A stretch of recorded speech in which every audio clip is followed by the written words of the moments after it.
મા બાપનું કરેલું બાળકોને ભોગવવું જ પડે છે, પછી એ સારું કાર્ય હોય કે ખરાબ.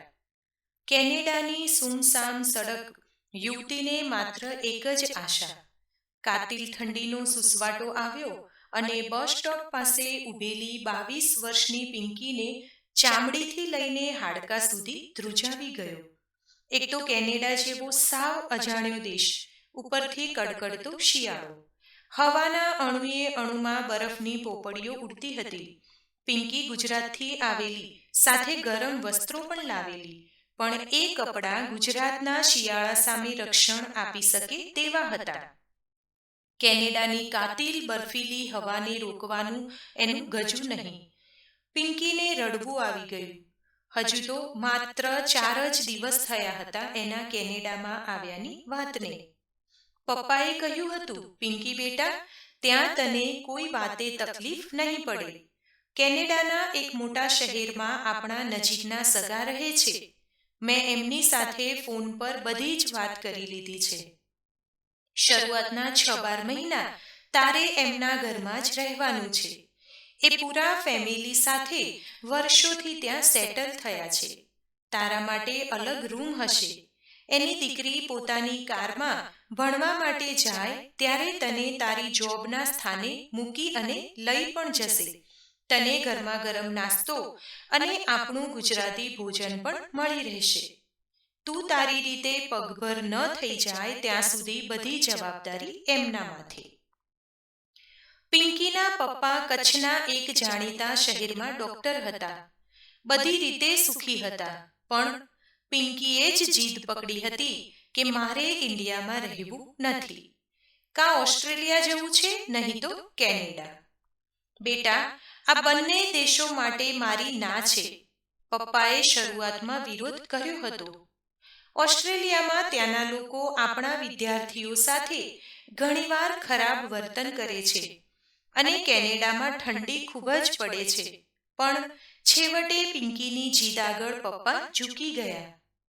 3 વર્ષમાં કેનેડામાં ગમે તે માણસ ગોઠવાઈ જતો હોય છે એવી માહિતી એમણે સાંભળી, એટલે એમણે હા પાડી દીધી. પછી તો કેનેડામાં હીરા કાકીનો દીકરો મનસુખ એના પરિવાર સાથે રહે છે. એનું સરનામું અને ફોન નંબર પણ શોધી કાઢ્યા. મનસુખ સાથે વાત કરી લીધી અને એક શુભ દિવસે મંગળ ચોઘડીએ પિંકી બહેન છોકરીમાંથી પંખી બની ગયા અને પછી ઉડી ગયા ફરર કરતા કેનેડાની દિશામાં. મનસુખભાઈની પત્ની અને દીકરીએ 24 જ કલાકમાં પોતાનો અસલી ચહેરો બતાવી આપ્યો. નજીકનું લોહીનું સગપણ હતું, એની પણ શરમ ન રાખી. પિંકી ભણેલી હતી, ખૂબસૂરત હતી, મેનર્સવાળી હતી. તેમ છતાં એ જાણે એ દેશમાંથી આવી ચડેલી કોઈ અભણ ગંદી ગમાર ગામડિયન હોય એવું વર્તન બધા એની સાથે કરવા લાગ્યા. ચોથા દિવસે તો મનસુખ અંકલની આકરા મિજાજની છોકરીએ સીધું પિંકીને જ કહી દીધું કે તું આમ અજાણી હોવા છતાં કોઈના ઘરમાં રહેવાની હિંમત કેવી રીતે કરી શકે? પિંકી ગભરાઈ ગઈ. રૂમમાં જઈને એણે ઇન્ડિયા પપ્પાને ફોન કર્યો. પપ્પા, હું તો અહીં આવીને ફસાઈ ગઈ છું. મનસુખ અંકલના વાઈફ તો ખૂબ જ જબરા છે અને દીકરી તો દાનવ પુત્રી હોય એવું વર્તન કરે છે. મને જોઈને ડોળા તો એવા કચકચાવે છે જાણે મને ઉપાડીને ઘરની બહાર ન ફેંકી દેવાની હોય. હું શું કરું પપ્પા? પપ્પા તો શું કહે? એમણે કહી દીધું, બેટા, પહેલી જે ફ્લાઇટ મળતી હોય એમાં બેસીને પાછી ઇન્ડિયા આવી જા. પણ પપ્પા, પિંકીના મનમાં જે વિચારોનું ધમાસણ ચાલતું હતું તે હોઠ પર આવી ગયું. અહીં આવવા માટે તમે જે ખર્ચ કર્યો છે એ 4 જ દિવસમાં સાવ પાણીમાં ફેંકી દેવાનો. હું ક્યાંક બીજે રહેવાનું ઠેકાણું શોધી કાઢું છું. 2 કલાકમાં પિંકીએ 25 ફોનના ચકરડા ગુમાવી કાઢ્યા. બધા ભારતીયોના જ ફોન નંબર્સ હતા. પેઇંગ ગેસ્ટ તરીકે રહેવાના ભાવ સાંભળીને પિંકીના હાંજા ગગડી ગયા. હજુ કમાણીના તો ઠેકાણા ન હતા. ત્યાં આવડા મોટા ખર્ચા કેવી રીતે પોસાય? એ પણ પાછા કેનેડિયન ડોલર્સમાં. ચોથા દિવસે બપોર પડી.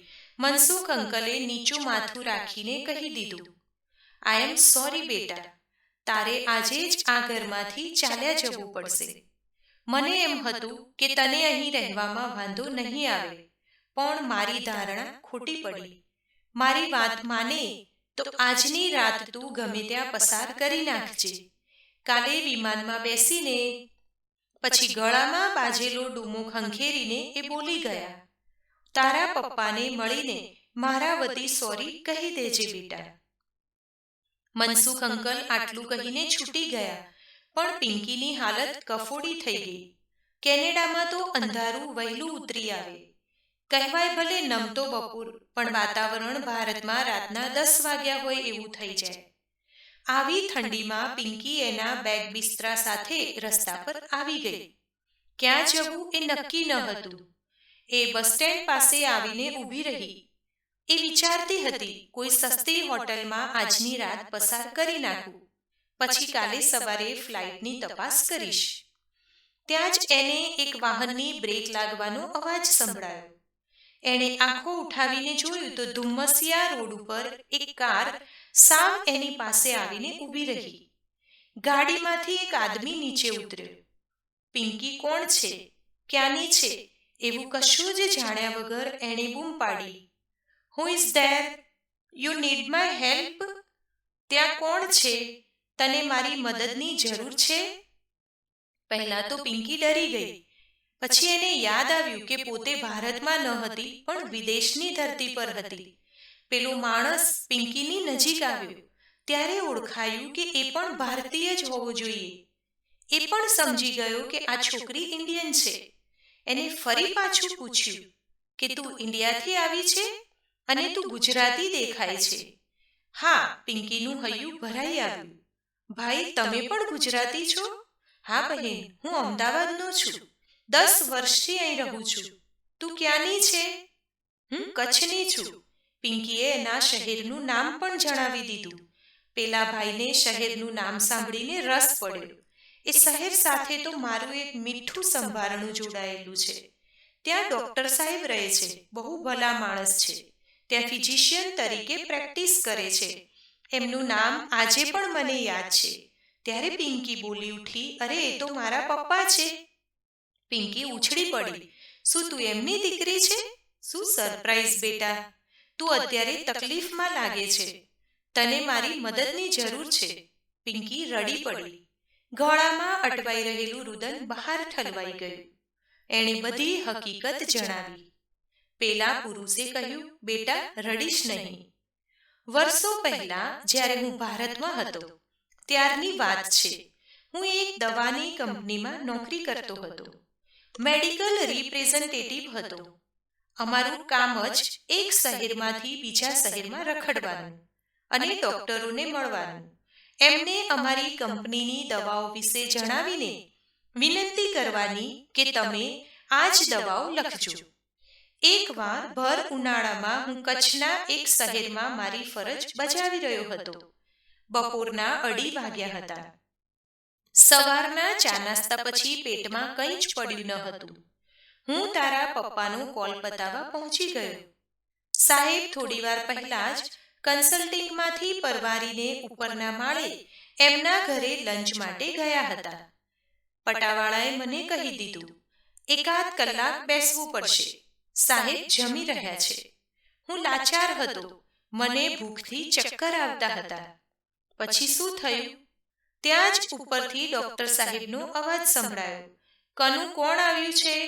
દવાની કંપનીમાંથી છોકરો આવ્યો હોય તો એને બેસાડી રાખીશ નહીં. એને ઉપર મોકલી આપ. હું તરત ઉપર ગયો. સાહેબ હજુ જમવાનું શરૂ જ કરતા હતા. એમણે સમય જોયો, મારો ચહેરો જોયો, પછી આગ્રહ કરીને મારા માટે પણ થાળી પીરસાવી દીધી. બેટા, મારા કરિયરમાં મેં ડૉક્ટરો તો ઘણા જોયા છે, પણ આવો માણસ પહેલી વાર જોયો.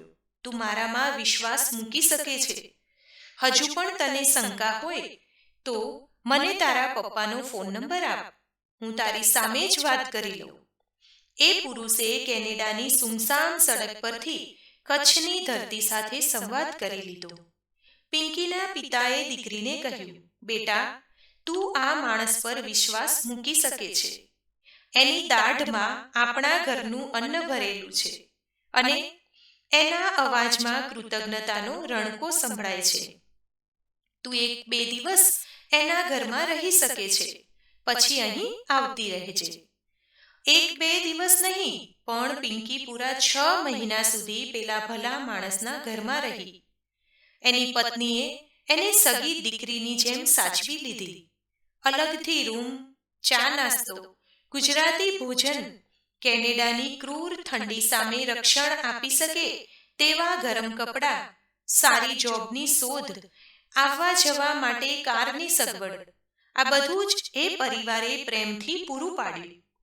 પૂરા 6 મહિના પછી પિંકી પાસે એટલી બચત જમા થઈ જેનાથી એ અલગ મકાનમાં રહેવા જઈ શકે. જતી વખતે પિંકી આભાર માનવા લાગી તો તે પતિ પત્ની બોલી ઉઠ્યા, બેટા, અમે તો કશું જ નથી કર્યું. તારા પપ્પાએ એક અજાણ્યા યુવકને જે પ્રેમથી ભોજન કરાવ્યું હતું એનો બદલો અમે હજુ 1000માં ભાગે પણ વાળી શક્યા નથી. તને ગમે ત્યારે તકલીફ પડે તો તું આ ઘરને તારું જ સમજીને આવી જજે. Wish you all the best. તો મિત્રો, હું આશા રાખું કે આજની આ વાર્તા તમને જરૂરથી પસંદ આવી હશે.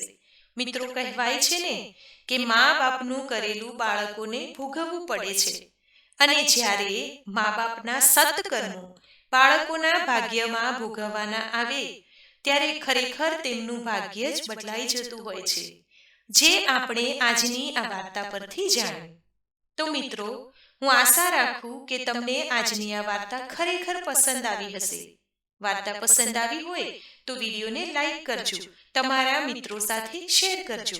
જો ચેનલને પહેલી જ વખત જોઈ રહ્યા હોય તો સબસ્ક્રાઇબ કરી લેજો, જેથી નવા આવનારા તમામ વિડીયો આપને મળતા રહે. ધન્યવાદ. સર્વેને મારા જય શ્રી કૃષ્ણ.